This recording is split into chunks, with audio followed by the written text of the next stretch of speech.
बिस्मिल्लाहिर्रहमानिर्रहीम। प्यारे बहनों और भाइयों, आपसे गुजारिश है कि एक बार दुरूद शरीफ पढ़ लें, क्योंकि जो शख्स सद के दिल से एक बार दुरूद शरीफ पढ़ता है, अल्लाह पाक उस पर 10 मरतबा अपनी रहमत नाजिल फरमाता है। दोस्तों, आज आपको मैं शहंशाह अकबर और बीरबल की एक मुख्तसर सी कहानी सुनाती हूँ। शहंशाह अकबर के नाम से तो आप बखूबी वाकिफ़ हैं। बरसग़ीर में बहुत सारे ऐसे शहंशाह गुज़रे हैं, लेकिन इनमें शहंशाह अकबर का अपना ही मुकाम है। और बीरबल उनके दरबार में एक नहायत ही ज़हीन तरीन आदमी था। उसके पास हर मसले का हल मौजूद होता था। बादशाह कोई भी बात करता तो झट से उसका जवाब बीरबल दे देता। उसकी हाजिर दिमागी का बादशाह भी दीवाना था। बीरबल की हाजिर दिमागी की वजह से बादशाह के दिल में बीरबल एक अच्छा मुकाम रखता था। जब भी बादशाह को कोई मसला दरपेश आता और बादशाह किसी मसले में उलझ जाता, तो बीरबल को किसी न किसी मसले में उलझाए रखता और उसकी हाजिर दिमागी को जांचता रहता। एक दफ़ा बादशाह अकबर ने बीरबल की हाजिर दिमागी को जांचने के लिए उसे दरबार में हाजिर किया और उससे अपनी सल्तनत के 6 बेवकूफ़ तरीन आदमी लाने का कहा। बादशाह ने कहा, हम अक्लमंद लोगों से तो अक्सर मिलते हैं, मैं अपनी सल्तनत के बेवकूफ़ तरीन लोगों से मिलना चाहता हूँ। जिस पर बीरबल सख्ते में आ गया और सोचने लगा कि हर आदमी अपनी जगह पर अक्लमंद होता है, हम किसी को कैसे बेवकूफ़ कह सकते हैं। लेकिन ऊपर से बादशाह का हुक्म भी था। हुक्म को बजा लाना बीरबल के लिए अव्वलीन काम था। लिहाजा बीरबल ने दिल में सोचा और अल्लाह का नाम लेकर बेवकूफ़ आदमी तलाश करने में निकल गया। वो दिल ही दिल में सोच रहा था कि बादशाह ने कैसा सवाल कर दिया है, अब किसी को कैसे बेवकूफ़ कहा जा सकता है। इसी असना में बीरबल अल्लाह का नाम लेकर गलियों में निकल पड़ा। उसे शाम तक कोई बेवकूफ़ न मिला। फिर अचानक से उसकी नज़र एक तालाब पर पड़ी, जहाँ पर एक आदमी तालाब में लेटा हुआ था और उसके दोनों हाथ ऊपर की तरफ बुलंद थे। बीरबल ने पूछा कि तुम यहाँ क्यों लेटे हुए हो?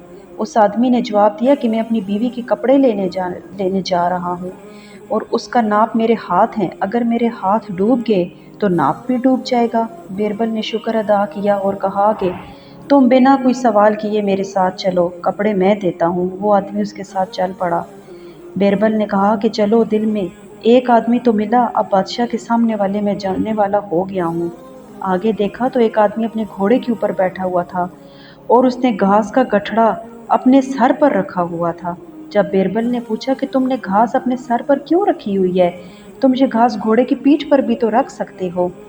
उसने कहा कि नहीं, मेरा घोड़ा नहायत ही कमज़ोर है, मैं इस पर ज़्यादा वज़न नहीं डालना चाहता, इसलिए मैंने घास अपने सर पर रख ली है। बीरबल ने उस आदमी को भी अपने साथ चलने का कहा, तो वो भी राज़ी हो गया। बीरबल ने दिल ही दिल में शुक्र अदा किया कि चलो, 2 आदमी तो मिले।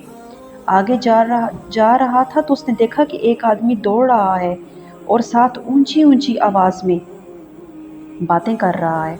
बीरबल उसके पास से गुजरा और कहा, तुम दौड़ क्यों रहे हो और अकेले ही ऊंची ऊंची आवाज़ क्यों निकाल रहे हो? जिस पर उस आदमी ने जवाब दिया कि मैं ऊंची आवाज़ें निकाल नहीं रहा, बल्कि अपनी आवाज़ को पकड़ने की कोशिश कर रहा हूँ। जिस पर बीरबल ने कहा कि तुम मेरे साथ चलो। वो भी राज़ी हो गया। अब बीरबल काफ़ी खुश था, क्योंकि उसके पास 3 बंदे तो मौजूद थे। शाम भी पड़ गई थी, इसलिए वो महल की तरफ इन 3 बंदों को लेकर रवाना हो गया। महल के दरवाजे पर जब पहुंचा तो उसने देखा कि एक आदमी सर को झुकाए कभी इस तरफ जा रहा है, कभी उस तरफ जा रहा है। बीरबल ने उससे इस हरकत की वजह पूछी तो उसने कहा कि महल की इस तरफ मेरी सोने की अंगूठी गिर गई है, जिसको मैं तलाश कर रहा हूँ। बीरबल ने कहा, तो उस जगह पर जाकर तलाश करो ना, जहाँ पर तुम्हारी अंगूठी गिरी थी। जिस पर उस आदमी ने जवाब दिया कि उस जगह पर काफ़ी अंधेरा है, इसलिए मैं रोशनी में अंगूठी तलाश कर रहा हूँ। जिस पर बीरबल ने कहा कि लो, चौथा आदमी भी पूरा हो गया। बीरबल ने उसको साथ लिया और महल में आ गया। महल में पहुंचकर बीरबल ने शहंशाह आलम से कहा कि ये लीजिए, आपके बेवकूफ़ बंदे हाजिर हैं। शहंशाह ने उनकी बेवकूफ़ी की दास्तान सुनी और सबको बड़ा बेवकूफ़ करार दिया और साथ में कहा, मैंने तो तुमको 6 बेवकूफ़ लाने के लिए कहा था, ये तो 4 हैं, बाकी पे 2 बेवकूफ़ किधर हैं? जिस पर बीरबल ने कहा, शहंशाह आलम, जान की अमान पाऊँ तो कुछ अर्ज़ करूँ? शहंशाह ने कहा कि हाँ बोलो। बीरबल ने जवाब दिया कि 2 बेवकूफ़ इधर ही हैं। जिस पर शहंशाह ने कहा कि किधर हैं वो बेवकूफ़? बीरबल ने जवाब दिया कि एक आप हैं और एक मैं हूँ। शहंशाह आलम, आप इस तरह बेवकूफ़ हैं कि आपके जहन में ये अहमकाना बात कैसे आई?